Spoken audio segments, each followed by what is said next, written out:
छात्रों, आज हम मोहन राकेश की आधे अधूरे नाटक की चर्चा करेंगे और इसके सारांश को जानेंगे।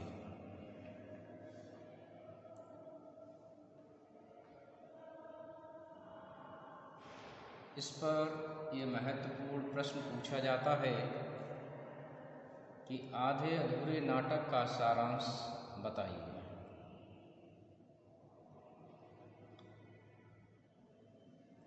आधुनिक नाट्य साहित्य में मोहन राकेश का विशिष्ट स्थान है। आपने आषाढ़ का एक दिन, लहरों के राजहंस तथा आधे अधूरे आदि नाटक लिखकर हिंदी नाट्य साहित्य में महत्वपूर्ण स्थान प्राप्त किया है। इन नाटकों में आधे अधूरे नाटक अत्यंत लोकप्रिय नाटक है। यह नाटक मध्यम वर्गीय परिवार की विडंबनाओं, समस्याओं, स्त्री पुरुष के संबंधों में तनाव एवं लगाव को प्रस्तुत करता है।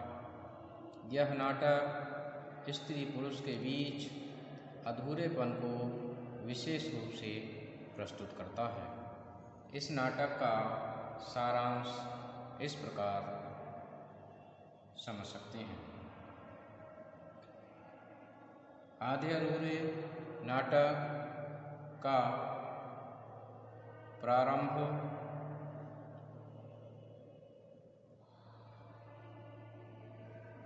महेंद्रनाथ के घर से होता है।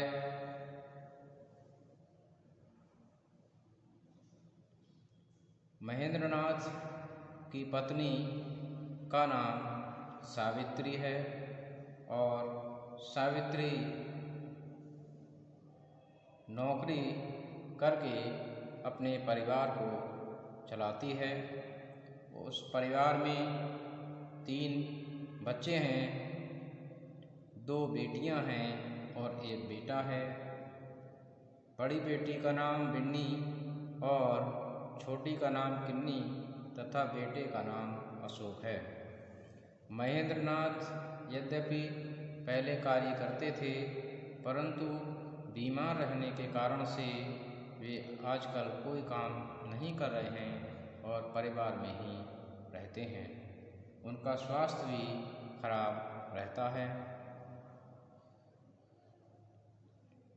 इस कारण इस परिवार का भरण पोषण सावित्री द्वारा किए गए धन अर्जन से ही होता है।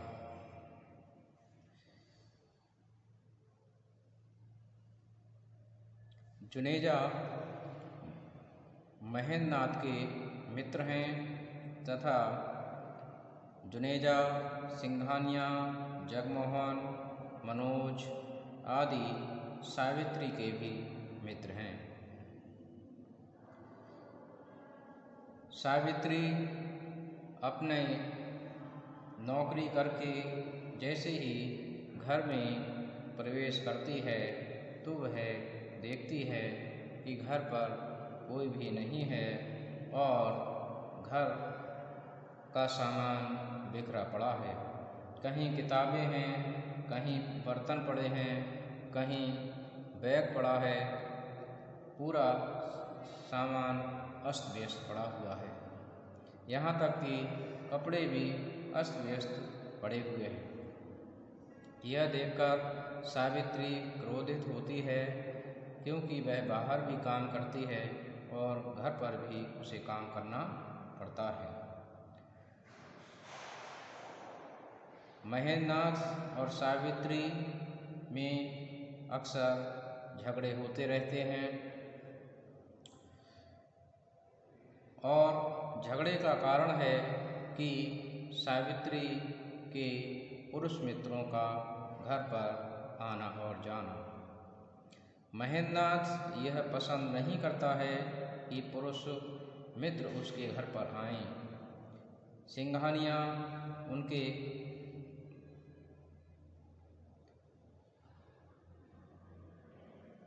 बॉस हैं। सिंघानिया अक्सर सावित्री के घर पर आते हैं, परंतु महेंद्रनाथ को ये पसंद नहीं है कि सिंघानिया उनके घर पर आएं, क्योंकि सिंघानिया के चरित्र से महेंद्रनाथ पहले से ही परिचित हैं। इसलिए उनको उनका आना पसंद नहीं होता है। परंतु सावित्री इसलिए बुलाती है कि उनके माध्यम से अशोक की कहीं नौकरी लगवा दी जाए।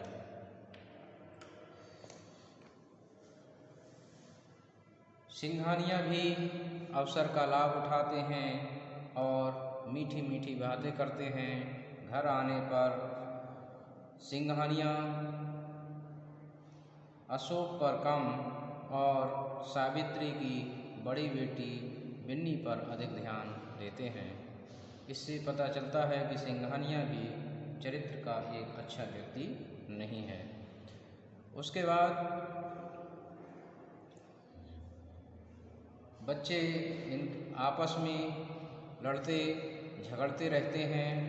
उनमें झगड़ा होता है और झगड़ा होने के कारण होता है कि किन्नी एक ऐसी पुस्तक को पढ़ रही होती है जो कि उसे शायद इस कम उम्र में नहीं पढ़नी चाहिए। इस पर अशोक उसे पीटता है और बात परिवार के सामने आती है तो महेंद्रनाथ ये कहता है कि देखूं इस पुस्तक में क्या है।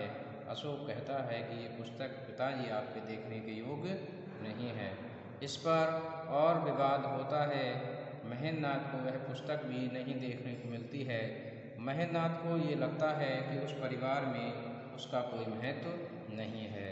वह अक्सर बीमार रहता है, उसकी कोई बात नहीं मानता है, न उसकी पत्नी मानती है और न ही उसके बच्चे। वह गुस्सा होकर रूठकर अपने मित्र जुनेजा के यहाँ चला जाता है।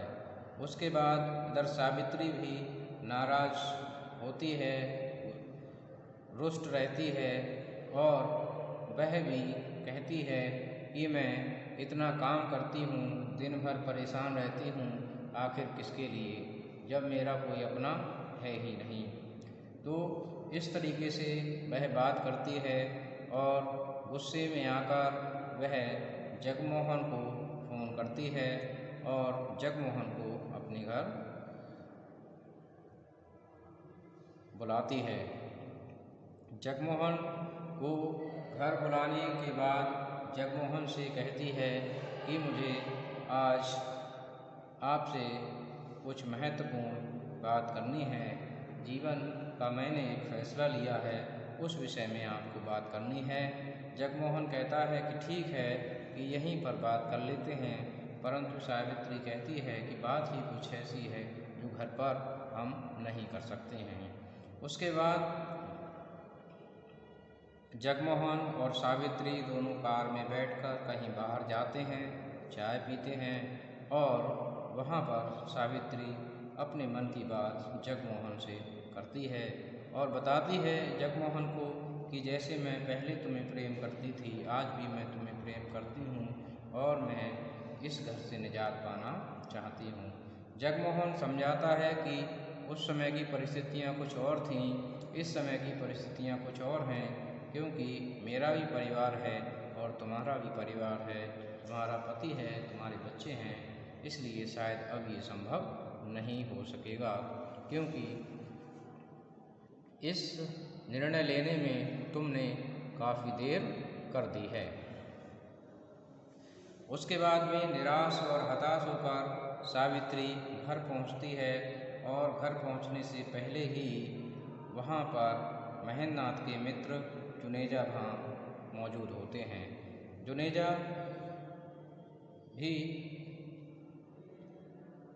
सावित्री को समझाने के उद्देश्य से आए होते हैं, परंतु सावित्री का रुख देखकर, उसका बर्ताव देखकर वहाँ से उठ जाना ही उचित समझते हैं और वे कहते हैं कि मैं फिर किसी और दिन आऊँगा। परंतु बातों बातों में बात शुरू होती है और दोनों आपस में बातचीत करने लगते हैं। जुनेजा सावित्री को समझाने के उद्देश्य से आया हुआ था, परंतु सावित्री को ये लगता है कि जुनेजा हमेशा ही महेंद्रनाथ का पक्ष लेते हैं और मेरी कोई बात सुनना नहीं चाहते हैं। तो जुनेजा उसको समझाता है कि सावित्री, तुम जो है महेंद्रनाथ को छुटकारा क्यों नहीं दे देती हो, यह बात कहता है। तो सावित्री कहती है, आश्चर्यचकित होती है और कहती है कि मैं छुटकारा, अर्थात मेरा इसमें कोई दोष नहीं है। परंतु जुनेजा कहता है कि महेंद्रनाथ तुम्हें प्रेम करता है, परंतु तुम उसकी तरफ से लापरवाही दिखाती हो। और फिर जो है जुनेजा यह भी बताता है सावित्री को कि तुम्हारे कष्टों का कारण, तुम्हारे दुखों का कारण स्वयं तुम हो। तुम जो है उन कष्टों का निवारण स्वयं ही नहीं चाहती हो, उसकी वजह स्वयं तुम हो। और जुनेजा एक एक बात को परत दर परत उखेड़ता है और सावित्री को समझाने का प्रयास करता है। यद्यपि उसकी बड़ी बेटी बिन्नी, जो कि अभी अपने ससुराल से भाग कर आई थी, ससुराल से गुस्से में आ गई थी, मनोज से रुष्ट होकर आ गई थी, वह उठती है और जाने को होती है, परंतु जुनेजा उसको रोक लेते हैं और वह कहते हैं कि नहीं, जो भी बात है आप सामने ही होनी चाहिए, तुम भी उसको सुन सकती हो। खैर, सावित्री जुनेजा आपस में बातचीत कर रहे हैं और बिन्नी भी पास में बैठी हुई है।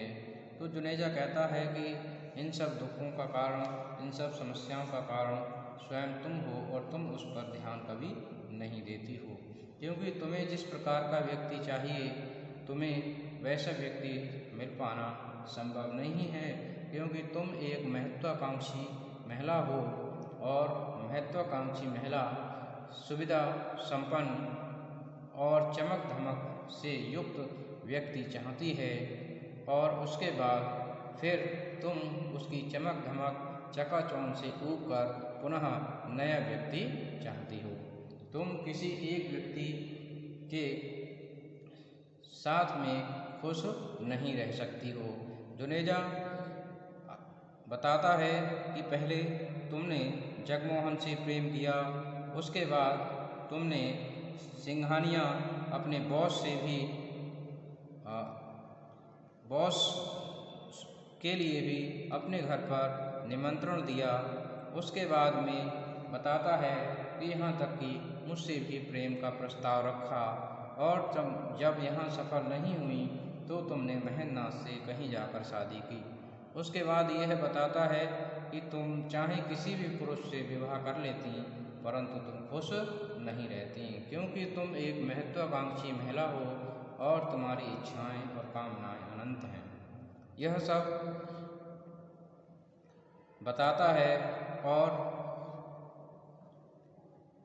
महेंद्रनाथ, यद्यपि महेंद्रनाथ जुनेजा के घर चला गया था और काफ़ी समय हो जाता, उसका स्वास्थ्य खराब होता है, फिर भी महेंद्रनाथ उस अपने घर को वापस आता है और जैसे ही दरवाजे पर आता है वह पछाड़ खाकर गिर जाता है और उसके लिए फिर अशोक पकड़ता है।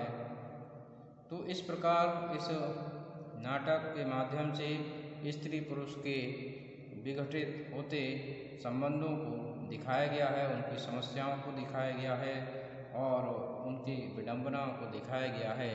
यही इस नाटक का सारांश है।